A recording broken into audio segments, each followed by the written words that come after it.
నా పేరు ప్రత్యూష. నేను మైలవరం కాన్స్టిట్యున్సీ నుంచి వచ్చాను, కృష్ణా డిస్ట్రిక్ట్. నేను ఒక చిన్న కానిస్టేబుల్ గారి కూతుర్ని.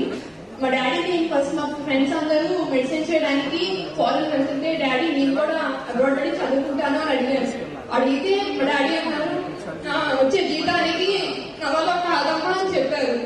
సో నేను అప్పుడు అనుకున్నాను, సో నాకు అబ్రాడ్ వెళ్ళే ఛాన్స్ ఉండదు, ఇక నేను నా డ్రీమ్ ని ఎక్కడితో స్టాప్ చేసుకుంటే బెటర్ అని నేను అనుకున్నాను.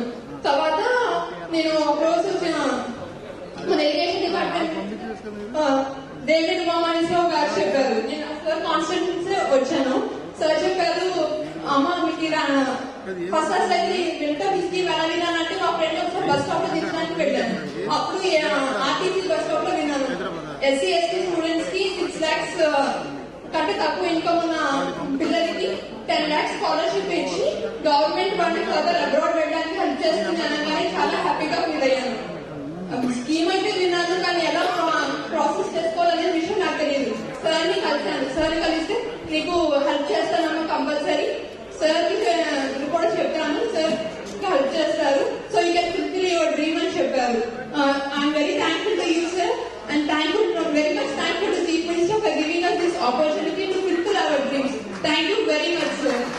కావాలి ఈ పిల్లల భవిష్యత్తు బంగారు భవిష్యత్తు కావాలి. వాళ్ళు ఏ ఆశ అయితే పెట్టుకున్నారు జీవితంలో ఆ ఆశ నెరవేర్చడానికే నేను పనిచేస్తున్నాను తప్ప ఇంకోటి కాదు. I very happy. ఈరోజు అందరినీ ఇంకా చూశాను. ఒక్కొక్కరు ఆశీస్సులు కానీ, ఒక్కొక్కరు వాళ్ళ యొక్క జీవితంలో ఆశలు కానీ, ఇవన్నీ నాకైతే చాలా ఆనందంగా ఉంది. అందుకని వాళ్ళే మాట్లాడుకుంటున్నాం. ఈ పిల్లలు చూస్తే